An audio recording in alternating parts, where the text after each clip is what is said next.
You are listening to the Apex Hour hosted by Ryan Paul on KSUU Thunder 91.1. This show allows more personal time with our guests, allowing them to give us their stories and opinions. We will also give you new music to listen to, hoping you enjoy some new sounds and genres. Welcome to this episode of the Apex Hour. Welcome to the Apex Radio Hour Utah Shakespeare Festival edition. I'm producer Lauren Bird, and I'm here today with Director of Apex and Professor of History Ryan Paul and our special guest Alan Muraoka. I'll turn it over to you, Ryan. Thank you, Lauren. We are so excited to have Alan Muraoka in the studio.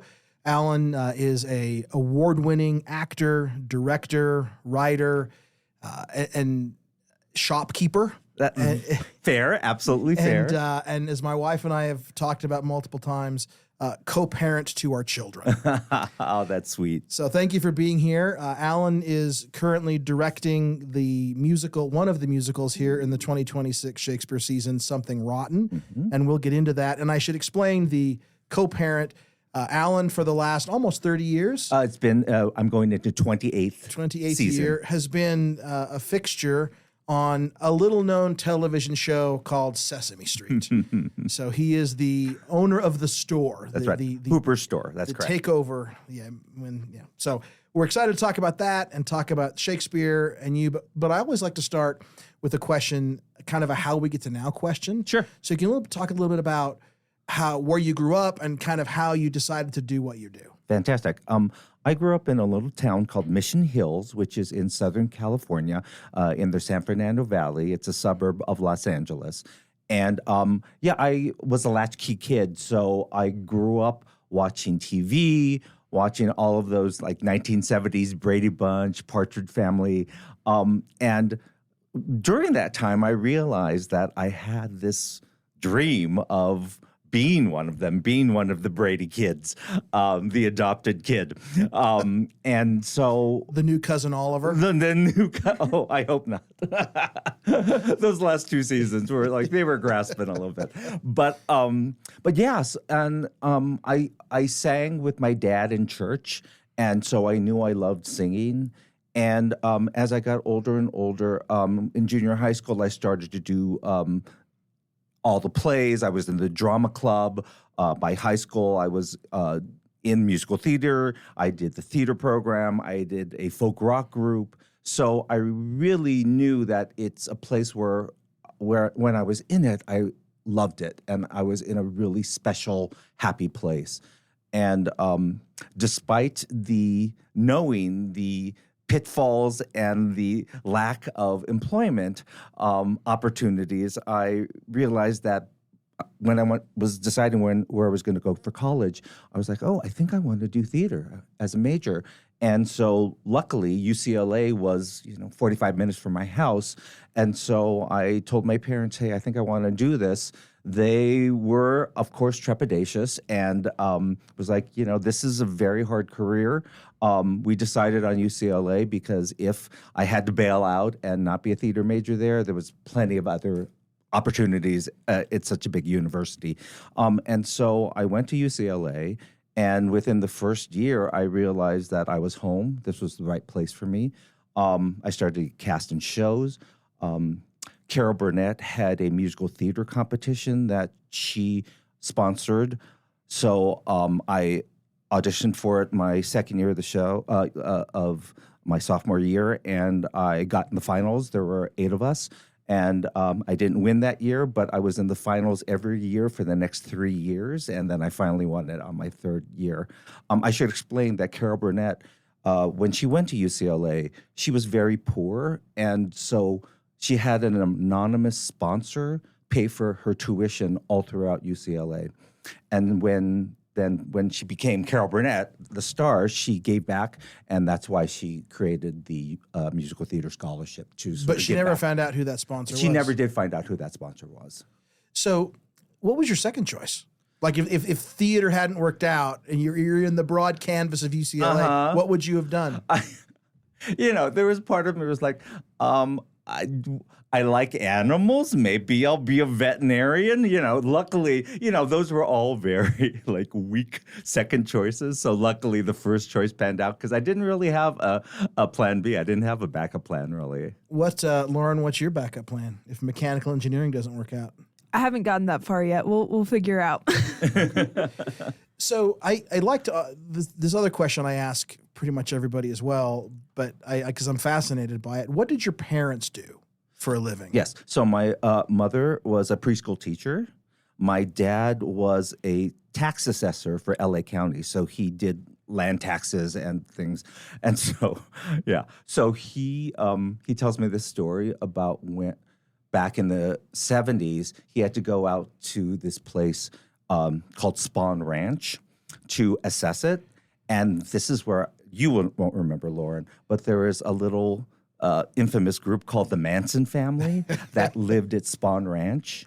And he said when he went out there, he just felt like eyes were on him. It was completely looked deserted, but he felt like he was being watched. And in retrospect, he was, because they were probably hiding. Squatting there, right? Squatting there.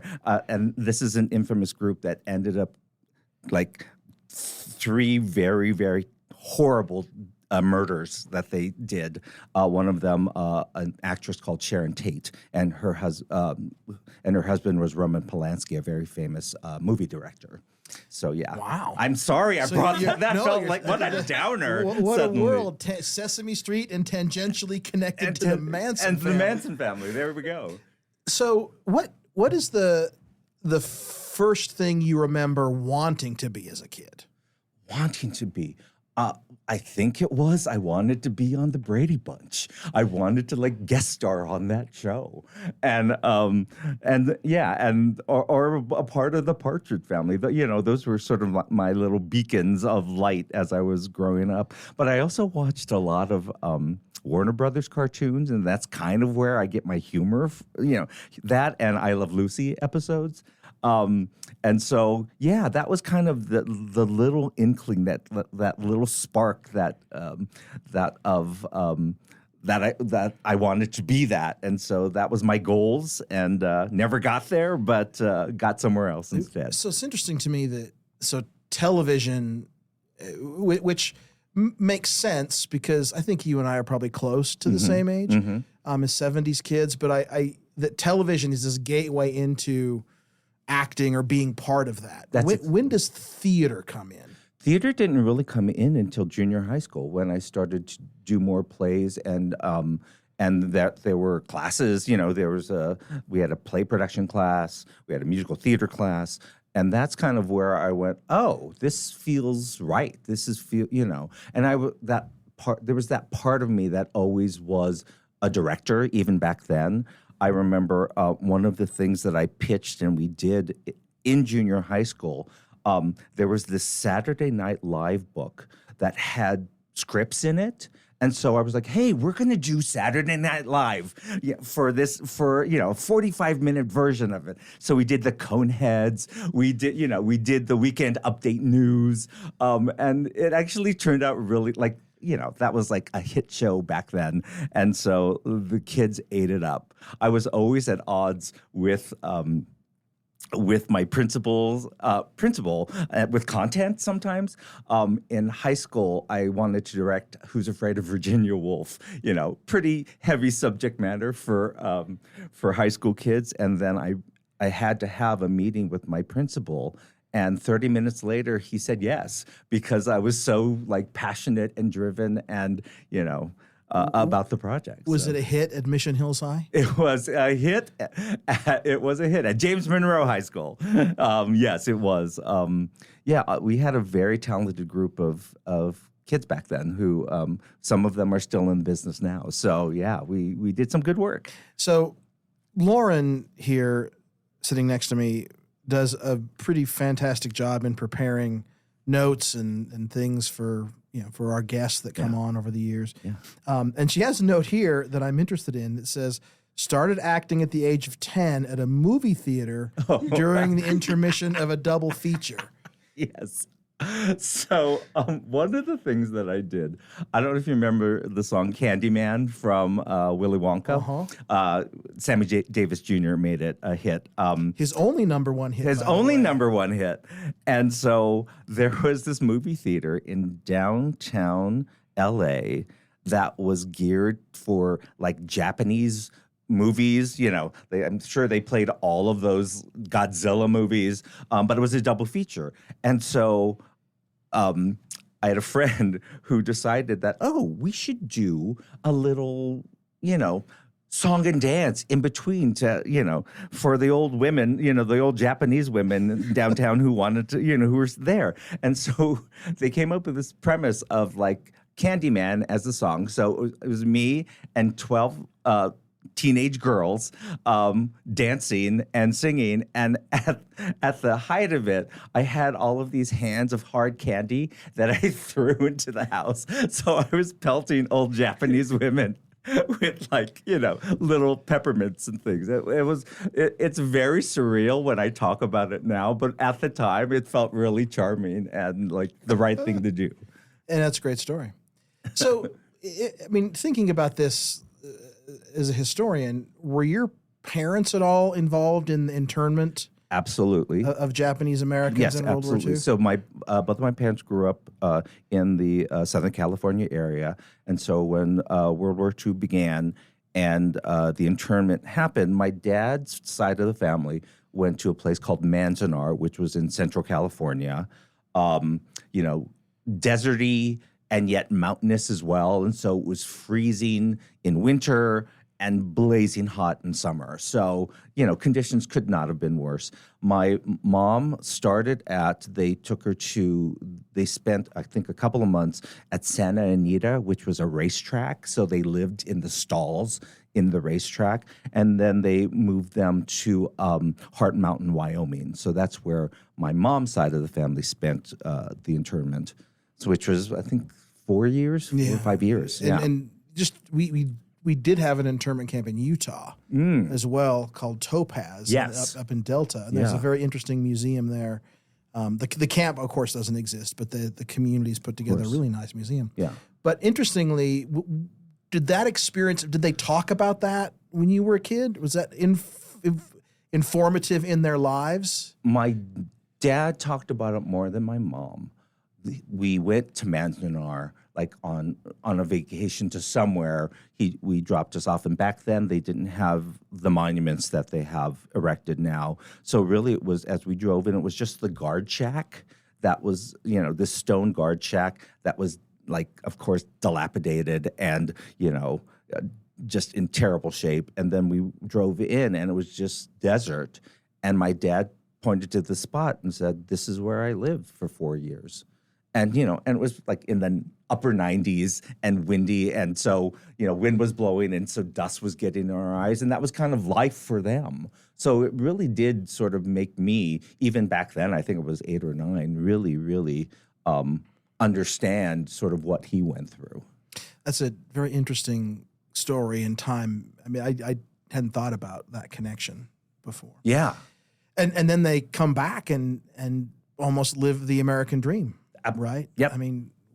It's fascinating to me what those individuals went through and then came back and supported the country. And absolutely. And, I'm so proud of my parents and my grandparents for having survived that and then coming out of that to, just be the people that they were, have successful careers. My grandfather was a gardener.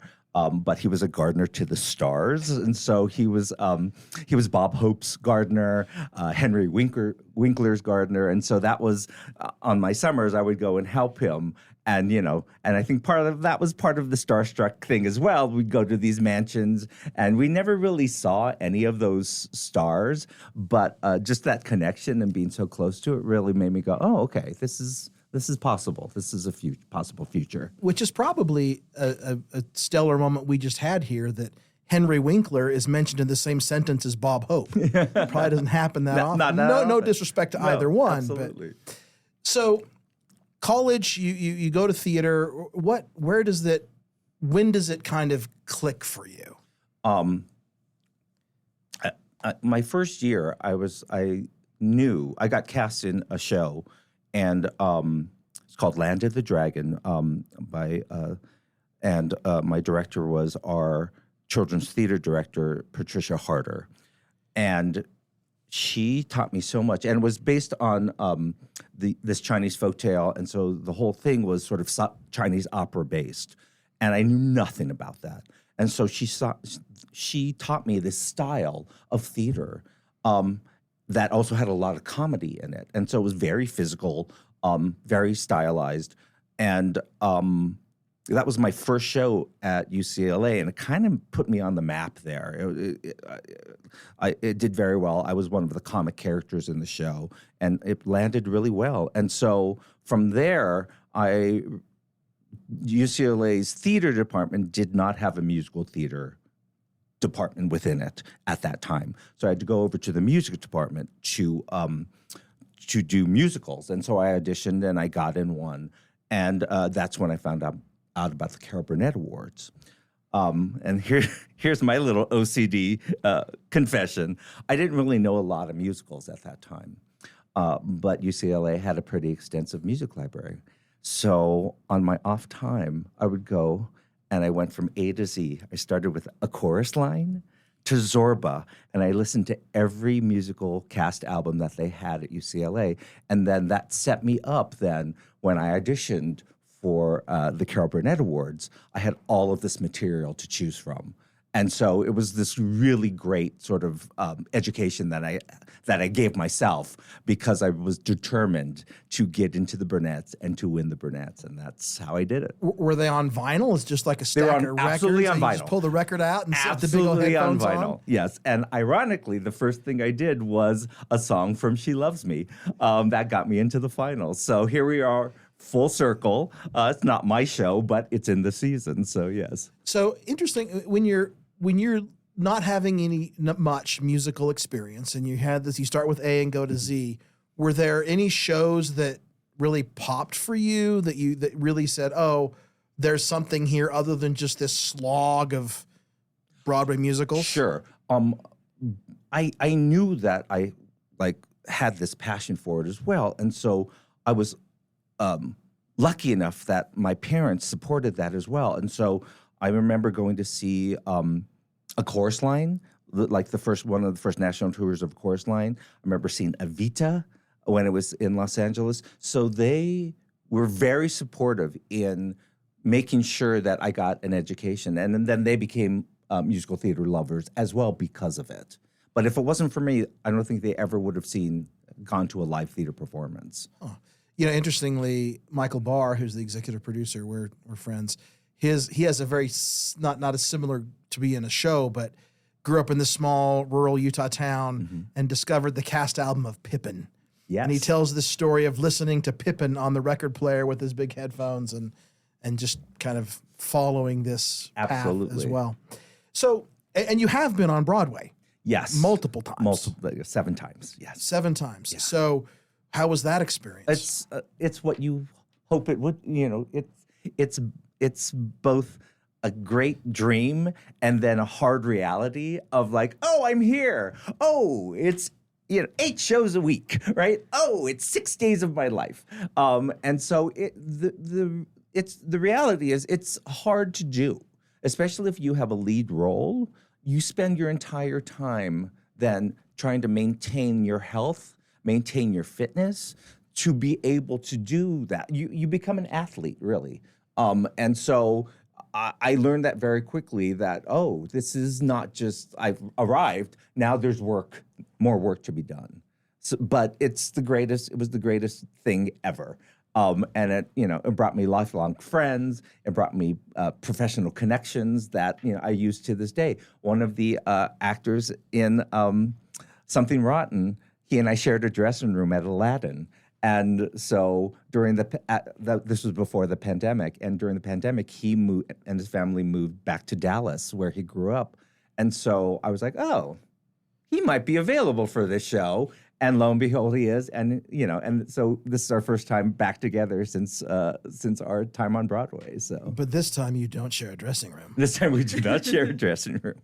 And he's being so lovely. He's, we understand each other's humor very well. So has directing always been like, you didn't just want to be an actor once you figured out what this was, you wanted to direct as well. So, yes. So here's my story. Yes, I always wanted to direct. And then back in 1990, I want to say 6, was I did a production of A King and I on Broadway. That was a revival. And, I'm just going to say it. The director wasn't very good. And so it made me realize that, if this person can attain this, then it is possibly within my reach, but I have to have the bravery to go for it. And so I was like, okay, I'm going to direct it. I'm going to direct. And I searched. And one of my favorite shows when I was at UCLA was this thing called March of the Falsettos, which is a part of a trilogy of this family, this Jewish family whose the father realizes that he's gay and leaves his family for a man. And it's the aftermath of that and how they create this. He creates a chosen family for himself, and yet his family is still a part of his lives, and how they learn to adapt with each other through the pain to find love for each other. And so the third part of this trilogy was called Falsetto Land, which was set in 1981 at the onset of AIDS. And so it was a show that just really touched me to my core. And so I thought, you know what? I'm going to do this, but I'm going to do this with an all-Asian cast. And so I pitched it to 2 theater companies in New York. One of them, NATCO, National Asian American Theater Project, and a woman, Mia Katikbak, said, this sounds very interesting to me. Let's do it as our fundraiser, and we'll invite Bill Finn, the composer. And so we did. And at the end of the night, Bill was like, you have to do this. I give my permission. I'll give my rights, whatever. And so we did it 6 months later, and it got a love letter from the Times, and we ran all summer, sold out all summer. And that was my first professional directing thing. And it was, part of it was my passion and my desire to show my friends who are so talented, to a wider audience. And it succeeded extremely well. One of my friends, Ann Harada, is in Schmigadoon right now. She's done tons of Broadway things. She was in the TV version of Schmigadoon. She was my Trina. She was the wife in that show. And it kind of launched all of our careers. It's interesting to me that that's kind of this Doctor Who turn right moment, right? Mm-hmm. That if you would have had a director that was passable, who knows where you would have ended up, right? I mean, you decide, you're like, I could do this. Yeah. But if you would have had somebody who was a rock star, a Shakespeare, then it would have been different, right? Yes. For me, here's the thing. I have been in rooms with all different types of directors. I know what gets the best out of me, and I know what shuts me down. And so when I am in a room with actors, my first thing I say is like, this is a collaborative room, and I don't have all the answers. You are part of this. You are part of this journey. So I will pitch something. If you don't like it, say so and pitch something back. So what that does is creates a lot of trust. And I've gotten feedback from actors throughout the years. It was like, this felt like a very safe room. And with comedy, it has to be a safe room. You're not going to do brave things in a room that you don't feel safe in. It's so interesting to me that you say that you say, if you don't like it, you say so, but then you follow it up with and pitch something else. Yeah. Not like, if you don't like it, just don't tell me you don't like it. Exactly. Give me a solution too. That's exactly right. Well, and the whole, makeup of the journey of Utah Shakes, it's a very quick process because we have 7 other shows that we're doing. And so you don't rehearse 6 days a week. You rehearse 3 days a week. And so the idea then is you have to come in with a plan. And then if that plan, but I now am comfortable enough. It was like coming in with a plan, but then being able to veer if that plan doesn't feel like it's working in the room. And so, honestly, I was a little trepidatious coming here given the time frame. But after the first week, I was like, oh no, this is fun. This is going to be fun. And my choreographer and I, we both sort of dropped our exhaled and dropped our nervousness because everyone was prepped. Every actor was prepped to perform already. They had stuff memorized already. And so, and my Ali Betzel, my choreographer, mapped out all of the choreography. So we were able to we never got behind. We were always right on time. So let's stop there. Let's take our first break. And then when we come back, we'll talk about Utah Shakes and how that plays out and the show you're doing. So for those of you who've listened to the podcast or the radio show before, know that instead of doing commercials, we ask our guests to come up with 4 or 5 songs that we can use as breaks. And it's always a fascinating thing. Lauren has put together a Spotify list of our 100 guests that we've had and all the songs that they've done. And it's a pretty wide variety. And I got to tell you, we've been doing this for a while, and you got some solid ones here. In fact, I was telling you on the way in that you have one of my, certainly in the top 5, if not in the top 2 songs. And we're going to start there. And the song that you've given us is "The Wreck of the Edmund Fitzgerald" by Gordon Lightfoot. That is right. Can you tell us about why you chose that song? So I was born in the early 60s, so my music tastes are of the 60s and early 70s, and that's all folk rock stuff. So Carole King and Simon and Garfunkel and James Taylor and Gordon Lightfoot. And so, yeah. So if you could read my mind, always, it was one of those things that I would listen to all the time. But then I heard Wreck of the Edmund Fitzgerald, and I love a story song. There's just something about it. And so it really, I've songs that sort of move me or make me feel something are always songs that inspire me. And so this song just has such sorrow in it as he's singing these events. And I don't know if you knew this, but for me, I thought, oh, this was a ship that was from the early 1900s. I thought there was some historical thing about it. It was written in 1976. The wreck of the Edmund Fitzgerald was 1975. It was kind of a current event in the place where he lived on Lake Superior. So he was inspired by the news events enough to write a song about it. And there's still books coming out about it and podcasts. And I'm a huge Edmund Fitzgerald nut. So, and I love Gordon Lightfoot. So we are now friends. Yay! If that's okay. All right. So this is "The Wreck of the Edmund Fitzgerald" by Gordon Lightfoot.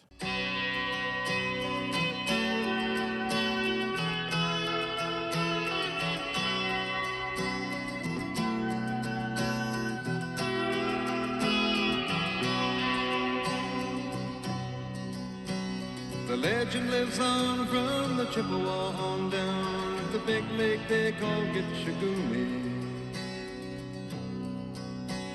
The lake, it is said, never gives up her dead when the skies of November turn gloomy. With a load of iron ore, 26,000 tons more than the Edmund Fitzgerald weighed empty.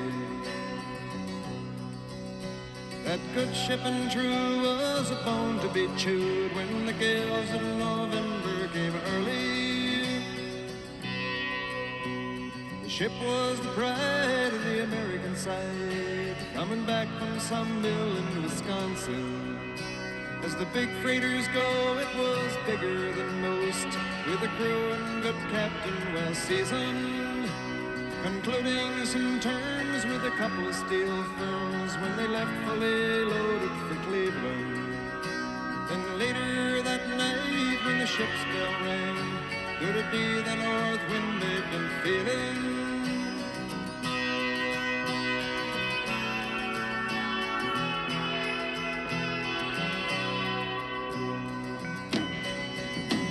The wind in the wires made a tattletale sound, and the wave broke over the railing.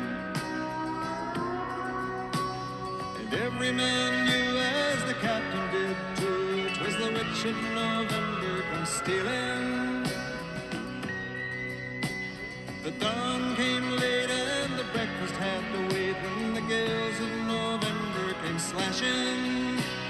When after afternoon came, it was freezing rain in the face of a hurricane west wind.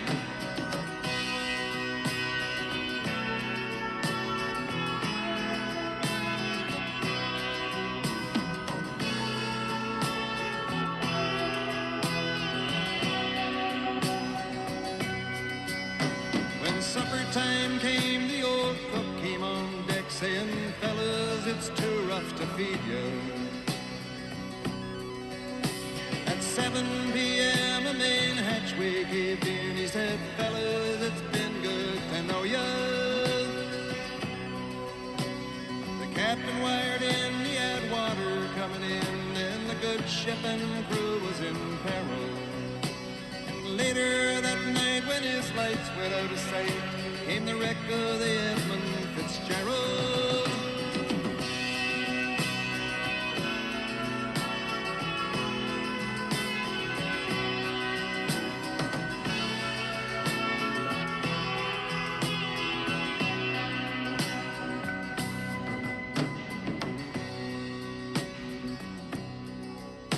Does anyone know where the love of God goes when the waves turn the minutes to hours? The searchers all say they'd have made Whitefish Bay if they put 15 more miles behind her. They might have split up or they might have capsized. They may have broke deep and took water. And all that remains is the faces and the names of the wives and the sons and the daughters.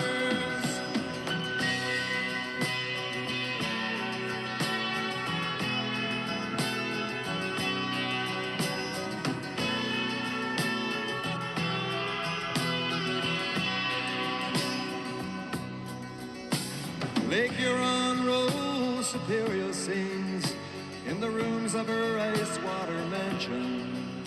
Old Michigan steams like a young man's dreams. The islands and bays are for sportsmen. And farther below, Lake Ontario takes in what Lake Erie can send her. And the iron boats go as the mariners all know, with the gales of November remembered.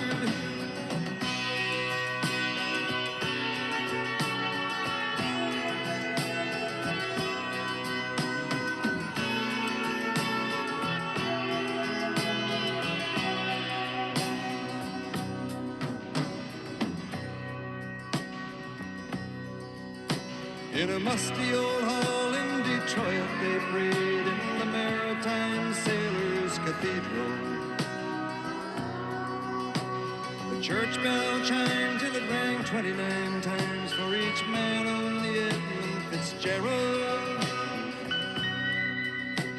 The legend lives on from the Chippewa on down of the big lake they call Gitchagumi. Superior, they said, never gives up her dead when the gales of November come early.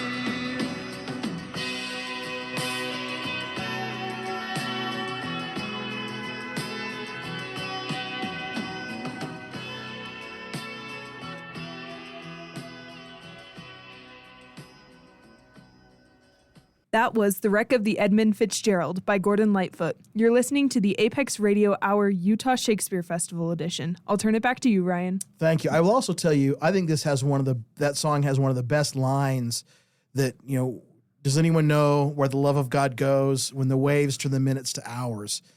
I mean, it's beautiful. It's poetry. It is. It is Shakespeare. It is Shakespearean. We are here with Alan Muraoka. He is a multiple Emmy award-winning actor, director. For the last 27 years, going into his 28th, he has played Alan on Sesame Street, which we'll talk about a little later. But currently, he is here, Utah Shakespeare Festival, directing the big show, the biggest show we this season, Something Rotten. I've been in the Grove with patrons talking about shows and orientation seminars for 15 years. And of course, since this show came out, one of the questions we get every season is, when are you going to do Something Rotten? And my answer, one was, it's above our pay grade. And but the other thing is, it took some time to we are in the right space to do this show now. Absolutely. But this is not your first experience with the Utah Shakespeare Festival. That is correct. Let's talk about the first time you directed for us. So yes, I directed a show called Gold Mountain back in 2021. It was right as the pandemic was coming. We were coming out of it, and theaters were opening back up. This happened to coincide with the 150th anniversary of the Transcontinental Railroad and the two trains from the east and the west meeting in Promontory, Utah. And so, and Gold Mountain is about the Chinese railroad workers and their contribution in helping build the Transcontinental Railroad. So all Asian cast, mostly all Asian cast. And so a gentleman named Max Chang in Salt Lake City was on the Golden Spike Committee, the 150th anniversary committee. He found our show and he championed it. And it just so happened that one of his best childhood friends was Jeffrey Nelson, who is on the board of Utah Shakespeare Festival. So Jeffrey then brought the show to Utah Shakes, and because it had not been doing a full season because of the pandemic, they agreed that they would bring this show to fruition, and we brought it to Salt Lake City, but we rehearsed it here in Cedar City. And it was one of the first shows that we had done outside of Cedar City. Yeah. Right, a full production of up in West Valley. That's correct. That's correct. And I'm just so proud of it. And there are three people from that production who are at Utah Shakespeare this season. One of them, Ali Ewalt, is the lead in She Loves Me, playing Amalia, and a lead in our show, Something Rotten, playing Portia. So it's great that she's back. And then her understudy for that, for Gold Mountain, is also in our show in the ensemble. So Gold Mountain was really a big undertaking and quite popular at the time, and it was a good show for us in many ways. But now you're back with Something Rotten. Mm-hmm. Something Rotten is the one of two musicals. Rarely have we done two musicals in a season. Runs in rep in the Randall with She Loves Me and See How They Run. So let's just talk about briefly the elevator pitch of the plot of Something Rotten. Okay, so why is it's perfect is that it's about Shakespeare, right? And the premise is, what if Shakespeare actually didn't write all of his plays? What if it's such pressure to make hit after hit that he actually steals some ideas? And so he steals them from this troupe that he had started with called the Bottom Brothers, Nick and Nigel Bottom. And Nigel is the playwright who has brilliance, Shakespearean brilliance, shall we say, and comes up with ideas and language that Shakespeare goes, oh, that's great. I think I'm going to grab it. And so Shakespeare is the rock star of his time. The Bottom Brothers, nobody knows who they are. So they can't complain to anybody because no one would believe them. And so that's the conflict of this show, is these two are creating actually work that is Shakespeare worthy because they wrote it, and Shakespeare takes it and then takes all the credit. And that's the pitch. And one of the brothers is very jealous of that. One of the brothers is extremely jealous of that, and they are so contentious and they get so mad at each other. There's a confrontation, and instead of a duel, they have a tap dance off at the end of Act 1. So yeah, there's lots of silly fun in it, and it's going to be a blast. And a celebration of theatrical musicals. It's both a celebration of theatrical musicals and Shakespeare. And so what I'm interested in is if Utah Shakespeare audiences are going to get more of the Shakespeare references, because that's so ingrained in Cedar City, than the musical references. So it's something that we're gonna see. So my wife and I have a 13-year gap between our number 2 and number 3 kids. Mm-hmm. I've got 2 kids in college and 1 in 3rd grade. Wow. So our 8-year-old loves this show. I mean, she hasn't seen it. Yeah. But she's listened to the soundtrack. I don't know. We listened to Omelette a million times a day. But so she's very excited to see it. And so I've seen the show before, but I've been living with the music for the last few months in the car and everything else. And it is a joy, but a challenge, I would imagine. What are some of the big challenges? You said that when you were asked to come in here with the short time frame we have, that there were some concerns. First of all, what preparation did you do? And secondly, how do you help get those pieces fit together in the time you have? The biggest challenge for this and for us is that there are, I want to say, 7 or 8 large production numbers in this show that are pretty intricate and pretty detailed. And so in the prep of that, my choreographer and I had to come up with both ideas of humor and actual steps that, and the challenge was it can't be too hard that we can't teach it in this finite amount of time. And yet it can't be too easy that it looks kind of pedestrian. So she has been so brilliant at finding that middle ground for this. It's challenging enough and yet very, very fun for an audience to watch.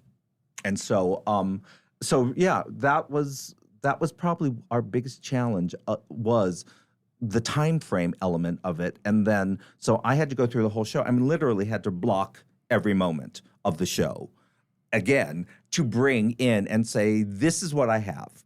Do we like it? If we don't like it, what's another, pitch another option. And so it's been a really lovely collaborative experience because again, we hired everybody off of audition tapes, videos. And so I never really got to meet anybody in person. And so I didn't know personalities. I didn't know style, comedic style until we were all in a room together. And so for the most part, that it's been like, oh, you do physical comedy really well. Let's try to add that to this moment. And it's been a great collaboration. And like I said, so far so good. I think it's going really well. So I don't watch part of my work at the festival in the university watch rehearsals, partly because I'm too insecure to watch people. It makes me. I can't even go to a yard sale because I'm nervous negotiating over people's stuff. So to watch the process of deconstruction and reconstruction and everything else. But my question is, the only vision that I have really is like a chorus line, like the Michael Douglas character in the movie sitting in the dark, smoking a cigarette, and the chorus, 5, 6, 7, 8. No. I mean, that's not how it is, right? That is not how it is. Not in my room. Because you're smoking a cigar. I'm not smoking a cigar. Yeah, I'm eating an almond, maybe. But. The process is different for every director, and my approach is, okay, here's my idea. If it doesn't fit, great. Let's pitch other ideas. Let's have 2 other ideas out there, and let's see which one is the funniest or has the most heart. For me, it's always the one little criticism I had about the Broadway production that I saw, which actually the person who directed that. Casey Nicola, he and I went to college together, so we are friends.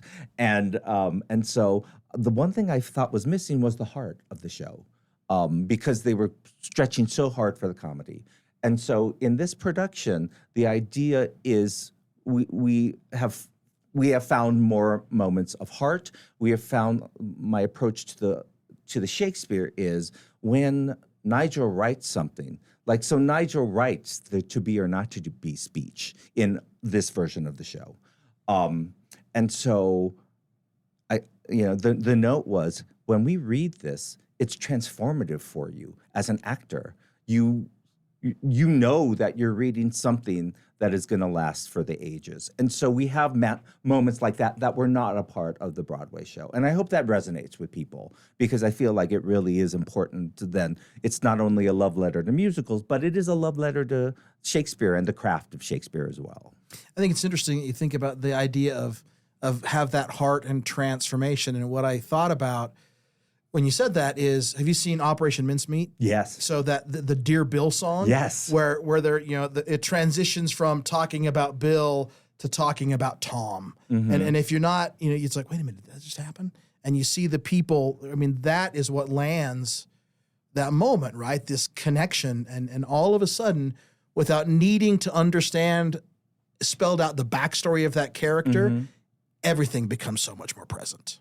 Well, and that is a prime example of something can have slapstick and physical comedy and be really raucous, but doesn't mean that heart can't be a part of that journey. And so that is, to me, is the importance. And it's actually even more satisfying to have that moment where you're like, why am I crying? Why am I crying at this comedy?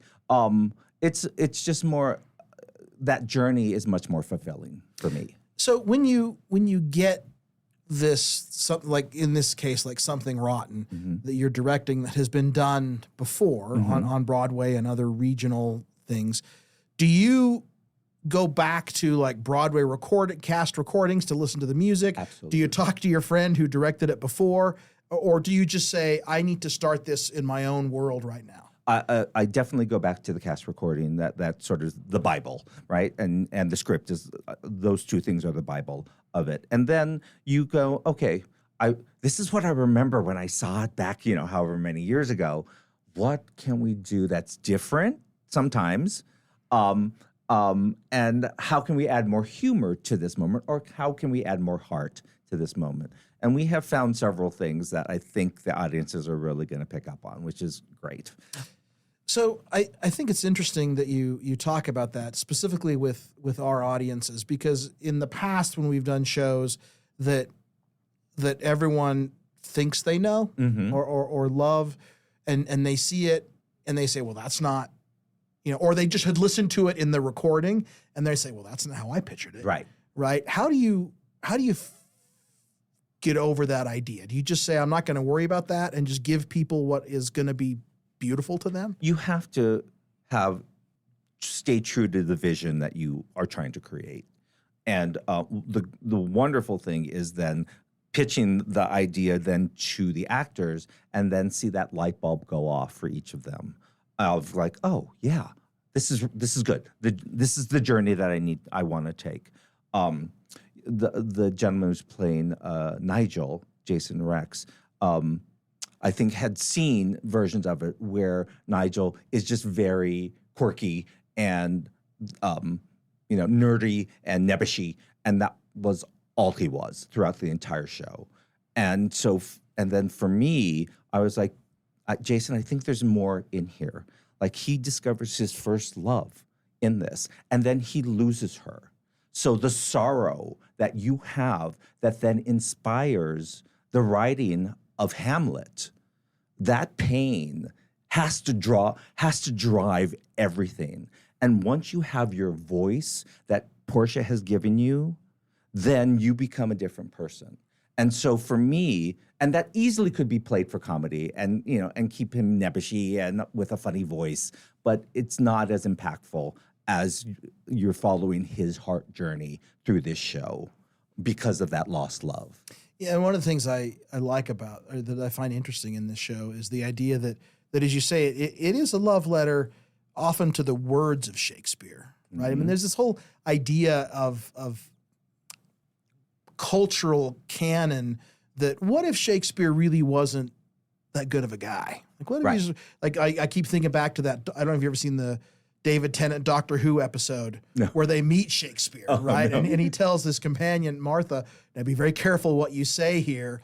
And she kind of accidentally drops all these lines. He's like, oh, yeah, that's a good idea. Writes it down. But it's this idea of what if Shakespeare were just a regular, was not what we think that he is on this pedestal. And I love how this show really leans into that. Absolutely. Well, and then I think there are people out there that think that Shakespeare didn't write all of his canon of plays, that he had help, or they borrowed from each other. He was living in a time when these writers were all very close and actually taking things from each other and putting them in their shows. So nobody really knows. So this is just the big what if, ...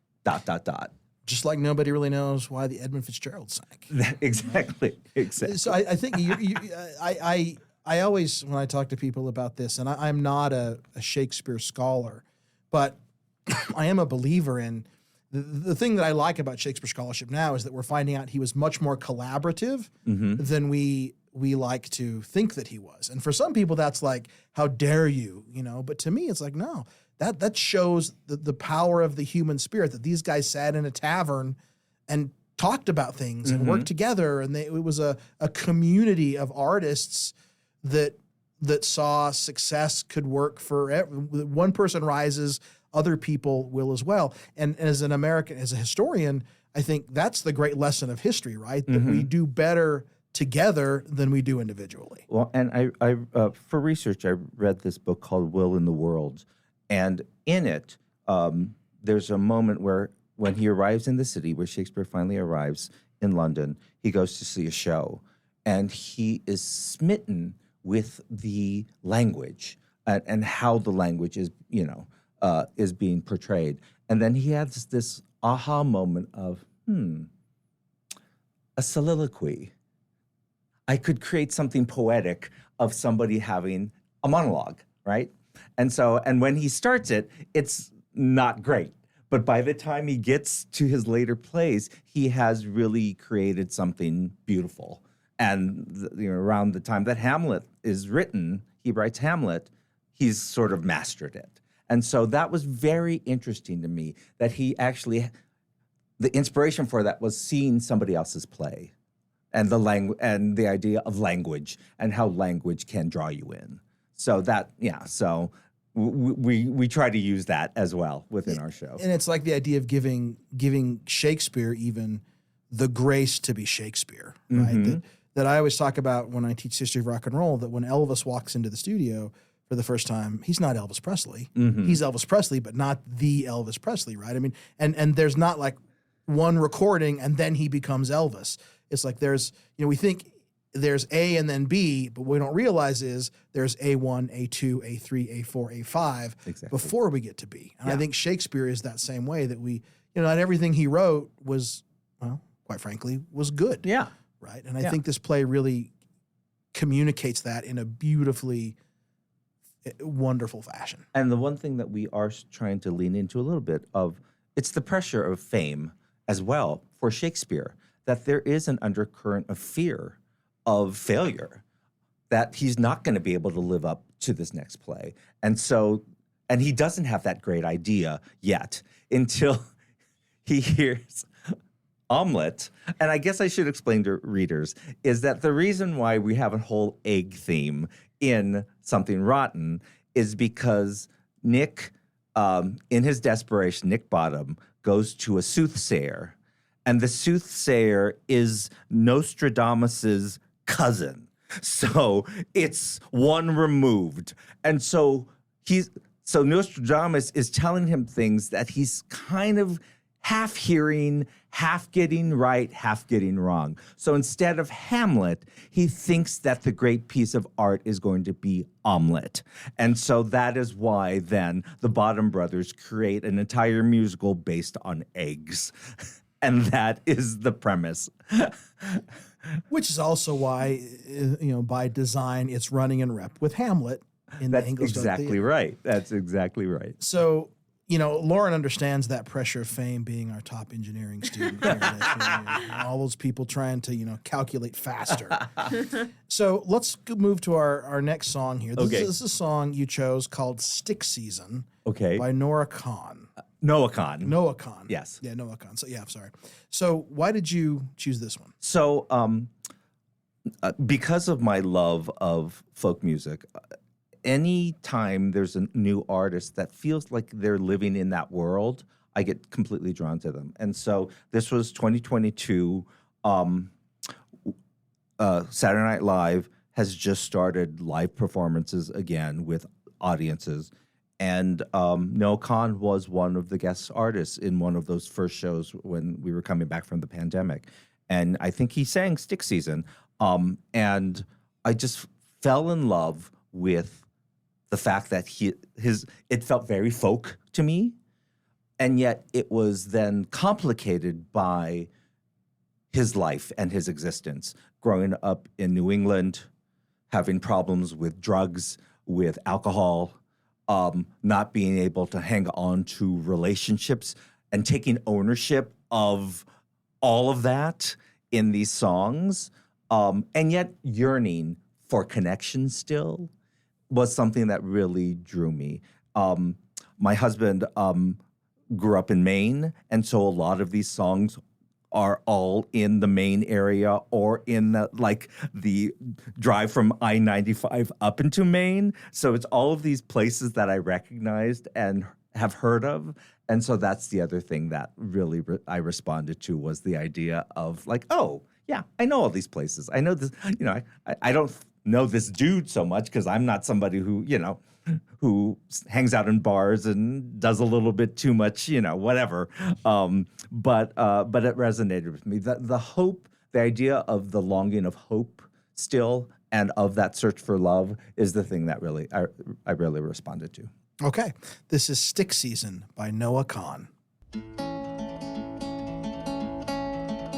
As you promised me that I was more than all the miles combined, you must have had yourself a change of heart like halfway through the drive, because your voice trailed off exactly as you passed my exit sign. Kept on driving straight and left our future to the right. Now I am stuck between my anger and the blame that I can't face, and memories of something even smoking weed is not replaced. And I am terrified of weather, cause I see you when it rains. Doc told me to travel, but there's COVID on the planes. And I love Vermont, but it's the season of the sticks. And I saw your mom, she forgot that I existed. And it's half my fault, but I just like to play the victim. I'll drink alcohol till my friends come home for Christmas. And I'll dream each night of some version of you that I might not have, but I did not lose. Now you're tire tracks and one pair of shoes, and I'm split in half, but that'll have to do. So I thought that if I piled something good and all my bad, that I could cancel out the darkness I inherited from Dad. No, I am no longer funny, cause I miss the way you laugh. You once called me forever, now you still can't call me back. And I love Vermont, but it's the season of the sticks. And I saw your mom, she forgot that I existed. And it's half my fault, but I just like to play the victim. I'll drink alcohol till my friends come home for Christmas. And I'll dream each night of some version of you that I might not have, but I did not lose. Now you're tire tracks and one pair of shoes, and I'm split in half, but that'll have to do. Oh, that'll have to do. My other half was you. I hope this pain's just passing through, but I doubt it. I love Vermont, but it's the season of the sticks. And I saw your mom, she forgot that I existed. And it's half my fault, but I just like to play the victim. I'll drink alcohol till my friends come home for Christmas. And I'll dream each night of some version of you that I might not have, but I did not lose. Now you're tire tracks and one pair of shoes, and I'm split in half. That'll have to do, have to do. That was Stick Season by Noah Kahan. You're listening to the Apex Radio Hour Utah Shakespeare Festival edition. I'll turn it back to you, Ryan. Thank you, Lauren. We're here in the studio with Alan Muraoka. He's the director of this season's musical, Something Rotten. He's also an Emmy Award-winning actor, director, Broadway star, and of course, the one that probably maybe you are most known for by millions of children generationally is playing Alan on Sesame Street. That is correct. So I, to be fair, just so everyone knows, I did ask permission that we could talk about Sesame Street. Yes, you 'cause did. I'm sure everybody talks about that, but but the show for me, you know, I obviously was multiple generations before you were on there. So I grew up with Mr. Hooper, right? And I remember when the actor died and those kinds of conversations. And then, you know, I have this gap of when I'm not watching Sesame Street all that much. I'm watching more of the, you know, I follow along Jim Henson and the Muppet Show and all those things. And then I have kids in the early 2000s and right about your era and come back to that show with them and find that while it has changed, it still stayed the same, if that makes sense. It's a timeless piece of television. Yeah. Right. So let's talk about, first of all, your experience pre-casting with Sesame Street. Sure. And then how it kind of led to that. Sure. So like you, I was a latchkey kid, and when I got home, my parents didn't get home for like 2 hours after I got home from school. And so I was allowed to watch TV. And one of the shows I was allowed to watch was Sesame Street. And I was a little older, but what drew me to it was the humor. Even back then, I understood that there was social satire going on. That little part of me that understood that. And so I just remember, like, you know, the baker who, you know, when the number of the day, and he had like 5 coconut cream pies or whatever it was, and then he fell down the stairs. I just thought that was the funniest thing ever. And so it was always been a part of me. And so I believe it was 1996 or 7, I was doing A King and I on Broadway, and I got a call from my agent that said, hey, they're looking for this new cast member on Sesame Street. And I was like, oh, I would absolutely love to audition for that. And so I went in, and it all went great. And then I kept getting called back. And at the time, they knew that they wanted an Asian American or person to fill this role. And so I saw the group just whittle down. And so toward the end, my friend Anne, who was in my falsetto land, was called back as well. And we read sides together. And she said, you're going to get this.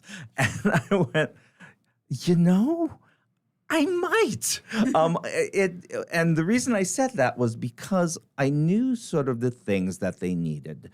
They needed somebody who had a musical background, because there was always a lot of singing on the show.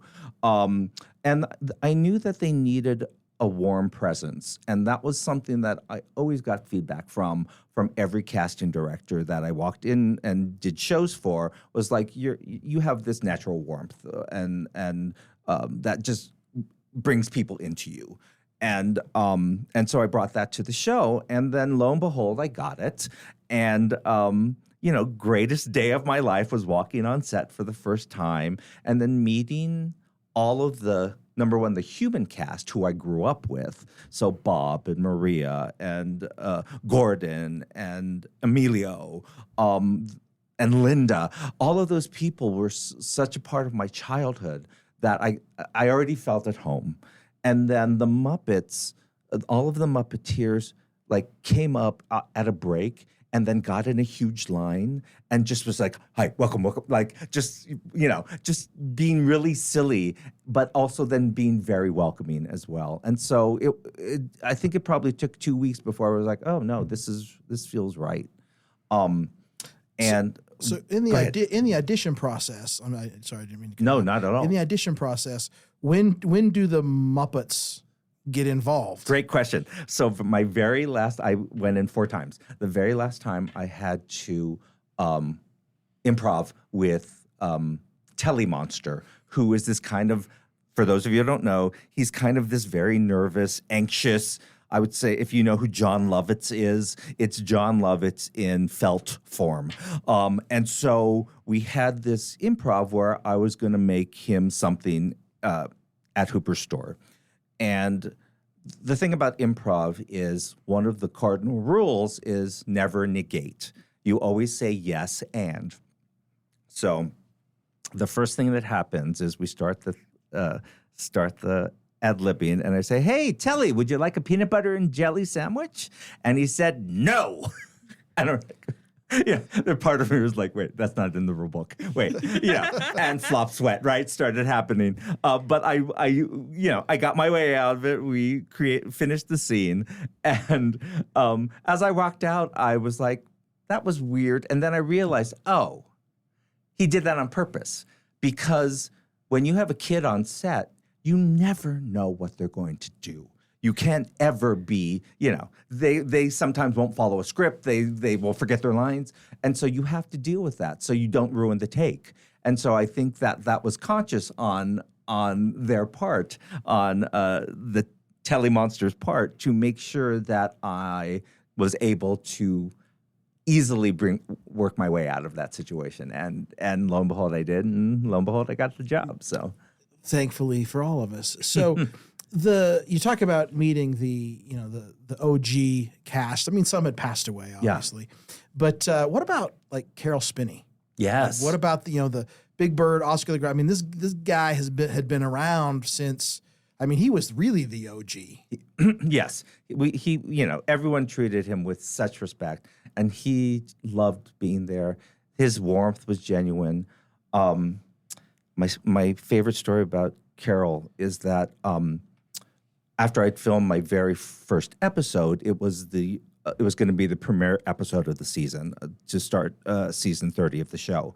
And so we had a lunch where we did a screening of it.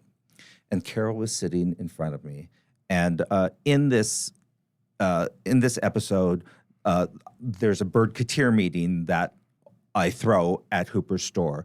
And then because of circumstances, it gets bigger and bigger and bigger. And so I get more harried. Like, I have to make sandwiches for 40 people. I'm running out of bread, all of this thing. But but at the end of the day, it all works out. And Big Bird, and then the whole street sings this song called "Welcome to the Party" to introduce me and welcome me to the street. And when the episode was over, Carol was watching in front of me. He turned around and he was crying. And it affected me so much because I realized that it was universal. It was not only about Alan, the grocer, being brought into the street, but it was me then being adopted into this family of people who had been together already for 30 years, a lot of them. So it meant so much to me. And I told that story at Carol's funeral, and it was very impactful for me. It's interesting that now, you started out and now you're the OG, right? You've got, exactly. Is there anybody in the cast that is, you're the... Some of the Muppeteers are still of that period, that Jim period. The reason I was brought on the show was at that time, all of the, Mr. Hooper was always traditionally sort of a grandfatherly character. And as the cast aged up, they realized they needed the next generation. So I was brought on in season 30 to sort of be that next generation. And now, of course, we have other human cast members, we call ourselves the humans, who are younger to represent that next generation as well. So, yeah, I'm kind of the grandparent now. So there's Nina, right? And who's the other human cast member? Chris. Right, okay. And then we have Violet and Olivia, who are younger kids. And that's kind of the main cast. Yeah, our main cast. So in the filming, when you film a season, is that like you're going in and filming a number of episodes in a week? No, or one episode a week? No. So we our obligation is 13 episodes per season now, and then we fill that the rest of the time in with repeats of past seasons. And so that takes about a little over 2 months to do. And so, we, it's like summer camp. We get together for 2 months of the year and have a great time together and get this new content out. And yeah. And then for the rest of the year, we do small projects. They bring in guest stars. My favorite thing, I know that you were going to ask this later, but so I'm going to preempt it now. One of my favorite shows right now is Shrinking on, I believe it's on Apple. And the entire cast of Shrinking came on the Sesame Street set and did little vignettes with the Muppets. And I was just going, where was my call? I want to be a part of that. But yeah, so I had a lot of FOMO, but I was so excited to sort of see all of this content. And the latest one that they just dropped was Harrison Ford and Oscar having a grouch off kind of situation, which just made me the happiest man alive. So yeah. So you do the 2 months, and that's rehearsal and filming, and then you all go your separate ways, and then come back 2 months later. And that's why I'm able to do this, is because of that. So it's the greatest part-time job ever. And then my favorite thing of the year is we still have a float in the Macy's Thanksgiving Day Parade. So I get to do that every year, and I choreograph it as well. And so that is the biggest treat of the season. It's my favorite day of the year. So you're not only the guy in the dark in the desk smoking the cigarette. Yeah. You're the 5, 6, 7, 8. Absolutely, absolutely. Very cool. So Sesame Street is under attack is probably not the right word, but it has moved homes from various spaces of people buying it. And what is the culture thought? I mean, it's going to continue, right? Yes. Like we're like my grandkids. I guess I don't know how soon they'll be here, but we'll have Sesame Street in some form or another.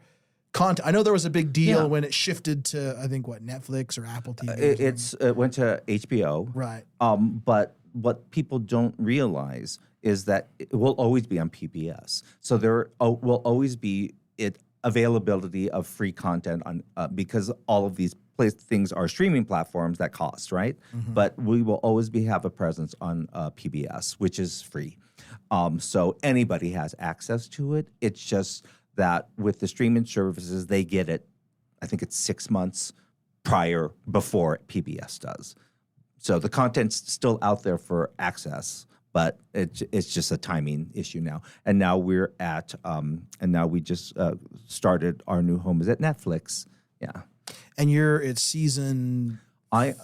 We are going to start to film season 56 or 57, I believe. Are you allowed to say your favorite Muppet? I am not. No, I love them all for different reasons. Telly is so much fun because of the hijinks that we get into. They put me a lot with Julia, who is our Muppet with autism. And so I want to say that a good portion of my social media fan base are people on the spectrum, and that just makes me so happy.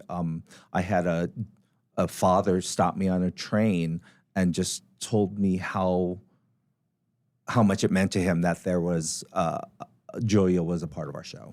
It's interesting that, by the way, Grover.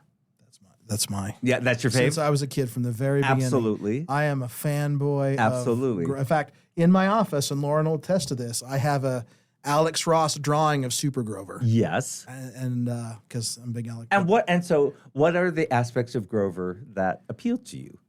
I like Grover because he is the most like me, right?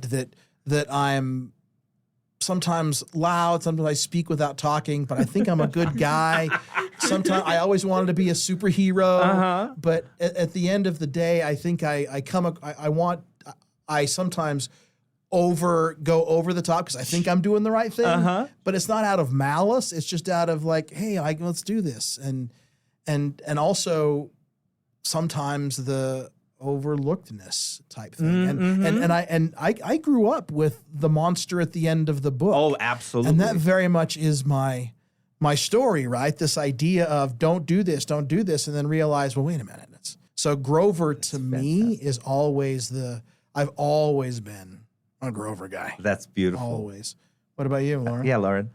I don't know. I definitely did watch Sesame Street as a kid, but I don't remember most of it. Yeah. But I've always loved Big Bird just because my last name is Bird. Oh, well, there it is. But That's yeah. easy. No, and it is generational. I mean, and really, when we were growing up, Sesame Street was the only, like, there was like 3 shows maybe, and Sesame Street was one of them. Now the playing field is much wider, and so you have Nickelodeon, you have Disney, and so But I think what is special about our show is that we still try to create opportunities of inclusivity for everyone. With the introduction of Julia, our introduction of Tamir and Gabrielle, who are our Black Muppets, Jiyoung, who is our Asian American Muppet, and then we have with Olivia, we have Dave and I'm forgetting his name, but we have a same-sex couple now on our show as well. So just to create more inclusion in the world is really important to Sesame, and just to do that with kindness and to do that with openness, it feels very, very important to us. And we've had some pushback from each of those inclusions. Which is expected, I think. It's interesting you say that, because I remember growing up, you're right, it was Mr. Rogers, who, if anything, talked about compassion and inclusivity. Sesame Street, which had a diverse cast, and the Electric Company, which also was a very diverse That's absolutely cast. right. And I remember, I mean, I have lasting memories of those things. Yeah. Of those shows. I mean, you think about some of the most recognizable notes in American music history of the 20th century are those first 3 or 4 notes of the Sesame Street theme. You're absolutely right. Right? You're And absolutely right. and Hey You Guys. Mm-hmm. And we could, like, 1, 2, 3, 4, 5, 6, 7, 8, and that's still around. It Like, that's still still is. there, right? It's still and part how of it. many things Yeah. from your childhood are still teaching those kinds of lessons in a relevant That's way? exactly right. I watched a documentary about Mr. Rogers, and something that I didn't even realize. They had an episode where Mr. Rogers, there's this little wading pool that Mr. Rogers sticks his feet in, and then I think it was the postman, who is Black, sticks his feet in there as well, and they just have a conversation while just soaking their feet together. And this was in politically in defiance of this idea of white-only pools where Black people could not swim, and how impactful that was as an adult, knowing the history, but also how impactful as a kid just watching that too. Just the normalcy of that moment feels very impactful. Without knowing it. Without knowing it. Knowing you. I mean, I think we had Beth Lopes here on the podcast, and I've been a big Beth Lopes fan for a while, but she says this thing last year that I wrote down. I use it in my history classes about As You Like It. She talks about going into the Forest of Arden, and you go into the forest where all of a sudden all of those things, all the things you were no longer matter, and all of those things that you wish to be now could become a possibility. And we talked about this idea of that's like theater, right? Good theater, you come in one way and come out just a little bit different. Certainly, 2 hours older, but it come a little bit different, right? And based upon where you are in your life. Yeah. And I think good television like Sesame Street, Mr. Rogers, and those kinds of things, you don't know what's happening, but in that 30 minutes, 25 minutes, you are becoming something different. Hopefully something better. Yeah. Right? But certainly seeing a different experience that way. And being a part of that, I would imagine, is at the same time rewarding and humbling. Absolutely. Absolutely. And for me, being the face of the show, because the humans are the recognizable characters on that show. You would pass Abby Cadabby, you would have no idea that the actress who plays Abby Cadabby. So I take that pretty seriously, of being in public and making sure that I'm accessible to anybody who wants to come up that happened at Smith's. I had one of the workers at Smith's. I was like in the produce aisle, then went to the next aisle, and he ran around and stopped me. He's like, "I have to ask you," and I was like, "Yes, you are right. Let's take a selfie." And then it made it all the way to the checkout aisle, and so this guy is about to check me out. I was like, "Oh, I hear a Sesame Street guy is like, I'm right in front of you, dude. I'm right in front of you." And so it's very sweet, and you just never know when it's going to happen. So It must be interesting to be one of those few people that is more famous and recognized by kids that are 10 and under than by adults. that's interesting that you say that, because to me, it's more adults that recognize me than kids, because the adult, and it makes me happy because the adults are watching with their kids, number one, or it's a generational that they grew up with the show and then recognize me from their childhood.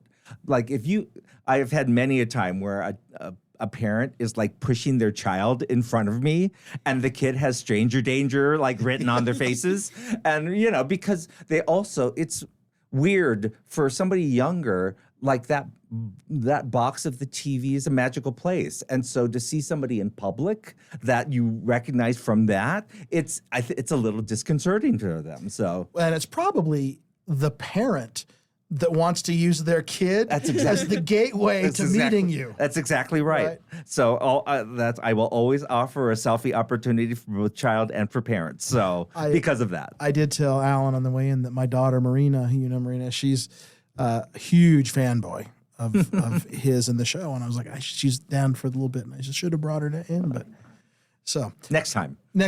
So let's get to our third and final break. Okay. And this is a song which you have chosen called Helplessly Hoping. This is by Crosby, Stills, Nash, and Young. Yes.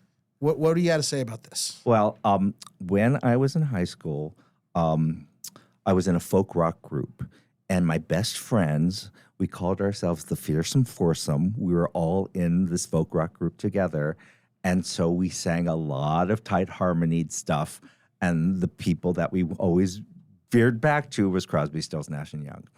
And I did a little research about this song, and I didn't realize that it was written for, I believe it was Judy Collins, and it was about Stephen Stills and the breakup with Judy Collins and the aftermath of that. And so when you listen to this song, and it didn't really hit me until I found out this information, there's both, you feel the longing, and there are lyrics that are like, wow, that feels so. So it feels like a breakup song, and yet it feels beautiful at the same time. And again, there's hope in it, but there is melancholy within the tight harmonies of it that just really, really touch me in a very profound way. Okay, this is Helplessly Hoping by Crosby, Stills, Nash, and Young.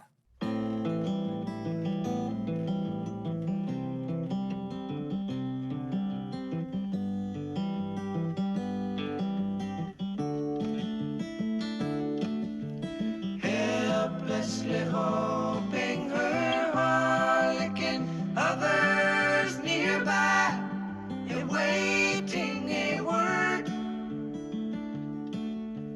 gasping at glimpses of gentle true spirit. He runs, wishing he could fly, only to trip at the sound of goodbye.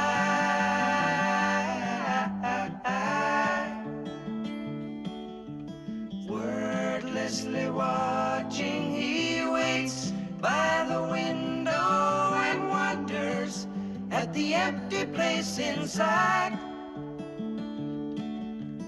Heartlessly helping himself to her bad dreams, he worries, did he hear a goodbye?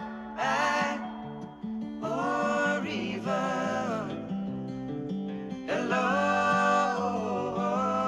They are one person, they are two alone, they are three together, they are for each other.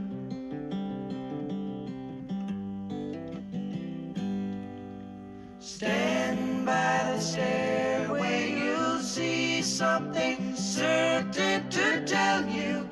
Confusion has its cost.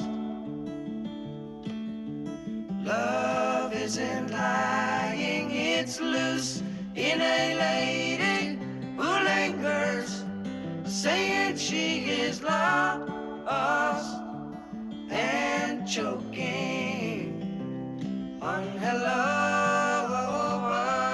They are one person, they are two alone, they are three together, they are four for each other.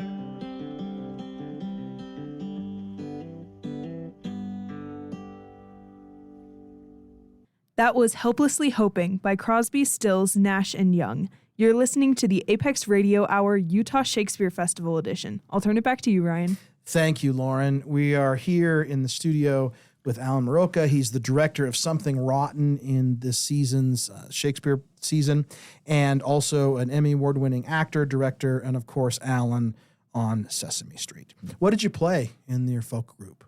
What did I play? I didn't play an instrument. This was all singing. So that is also why it's ingrained in me, because we did a lot of Jim Croce, Carole King. Beautiful is probably my favorite album of all time, just because every song on that is kind of a hit.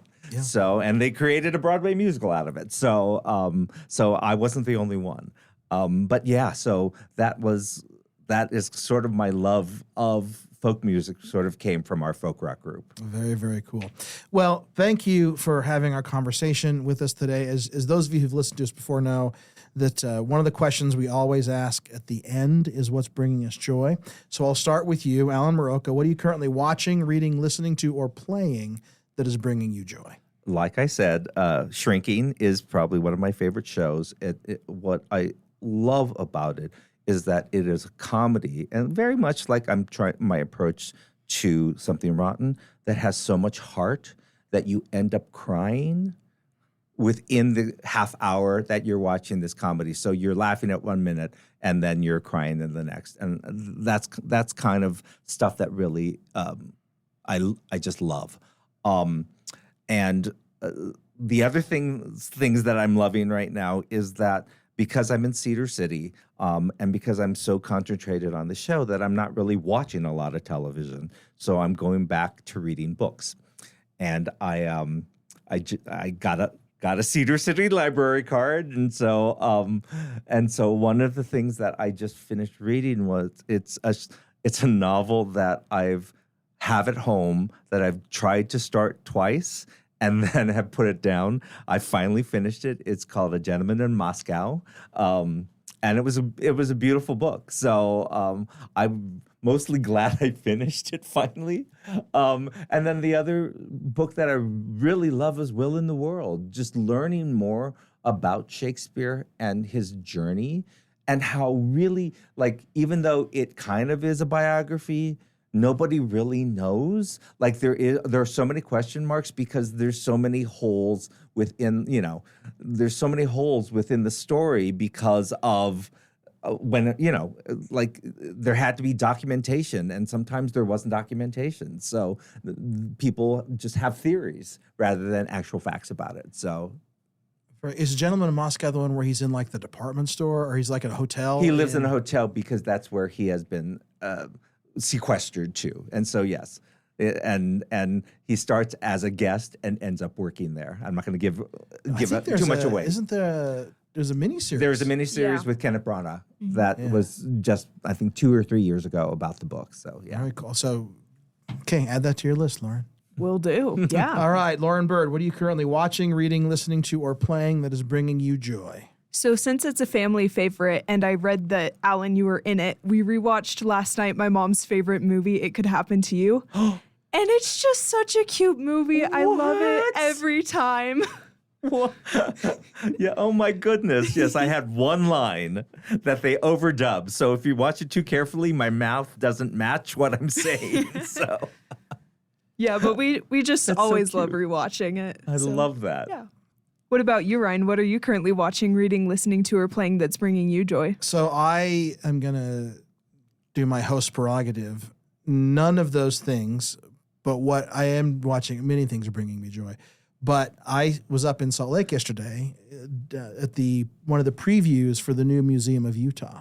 So Utah is one of the few states, there's a handful, that don't have a dedicated history museum. And so about a little decade ago or so, they started moving it forward with different ideas. The legislature had funded it. And so now it is in the North Senate building. They've had the whole bottom floor there. There's 4 giant galleries. It'll be dedicated next week, officially opened. But this was a preview for educators and those kinds of things. So I drove up to see it. And it's really an incredible story. And it's one of those things that I tell my students when I teach Utah history is that Utah, surprisingly, is a much more diverse state than one thinks that it has been. I mean, we have this idea of what Utah is, and what you think Utah is not what it is. Mm-hmm. And this really is a great way to tell that story. So if you get a chance, starting at the end of June, it's free, and they have an amazing gift shop. But that's what was bringing me joy. And I will tell you also this, because it reminded me, because I was talking with Alan earlier, one of the things I listened to in one of my drives up and down to Salt Lake over the last little bit is a new podcast, last year, on the Edmund Fitzgerald, called Edmund Fitzgerald 50 Fathoms Below, which is produced by the Duluth newspaper. And it's about 7-8 episodes with the new scholarship. And it's just a fascinating listen. Amazing. So, well, thank you, Alan Muraoka, for being here. I should say that this season, the Utah Shakespeare Festival is producing 3 plays in the Engelstad, Hamlet, Troilus and Cressida, and Twelfth Night, 3 in the Randall Jones Theater, Something Rotten, She Loves Me, and See How They Run. As well, in the next couple weeks, starting in July, they'll premiere 2 in the Ains, which are the book club play and Mary Shelley's Frankenstein. If you want more information about that, casting for Something Rotten, study guides, those kinds of things, those can be found at bard.org. If you're interested in listening to more of our Apex Radio podcast, they can be found on the Apex Radio Hour, anywhere you get your podcasts. So we're going to go out with the final song that you chose for us, which is Castle on the Hill by Ed Sheeran. Yes. Why did you choose this one? Well, I like a story song, hence record of Edmund Fitzgerald. I love Piano Man, anything that tells a story. And so this is about Ed Sheeran's upbringing in, I think it's called Farmlingham or something like that in Sussex.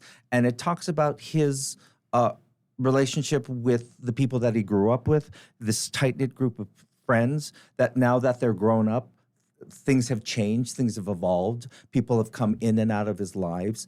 And it really it harkened me back to my fearsome foursome group that we sang Helplessly Hoping with. We don't see each other a lot. They're all still in LA. We see each other every few years. But when we come back together, it's like no time has passed.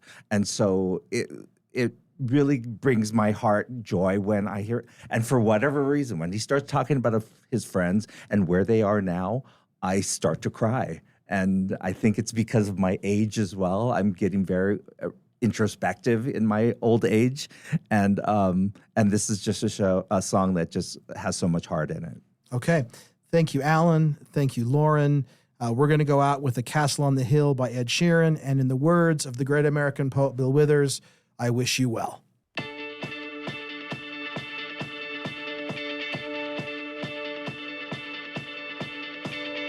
When I was 6 years old, I broke my leg. And I was running from my brother and his friends. And tasted the sweet perfume of the mountain grass I rolled down. I was younger then. Take me back to when I found my heart, broke it here, made friends and lost them through the years. And I've not seen the boring fields in so long. I know I've grown, but I can't wait to go home.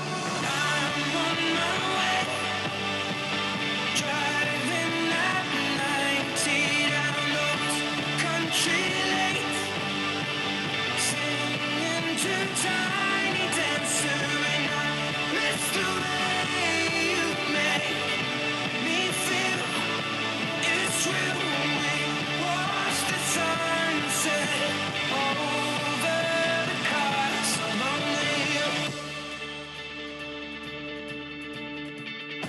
15 years old, smoking and rolled cigarettes. Running from the law through the backfields and getting drunk with my friends. Had my first kiss on a Friday night. I don't reckon that I did it right, but I was younger then. Take me back to when we found weekend jobs, and when we got paid, we'd buy cheap spirits and drink them straight. Me and my friends have not thrown up in so long. Oh, how we've grown, but I can't wait to go home.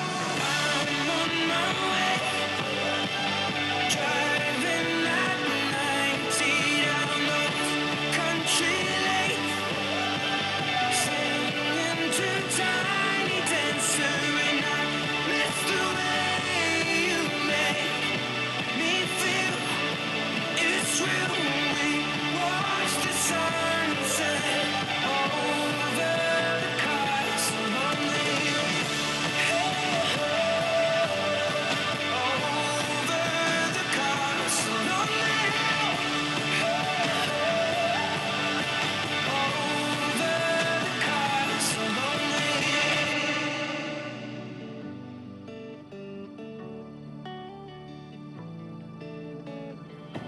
One friend left to sell clothes, and one works down by the coast. One had 2 kids but lives alone. One's brother overdosed. One's already on his second wife. One's just barely getting by, but these people raised me, and I can't wait to go home. And I'm on my way. I still remember these old country lanes when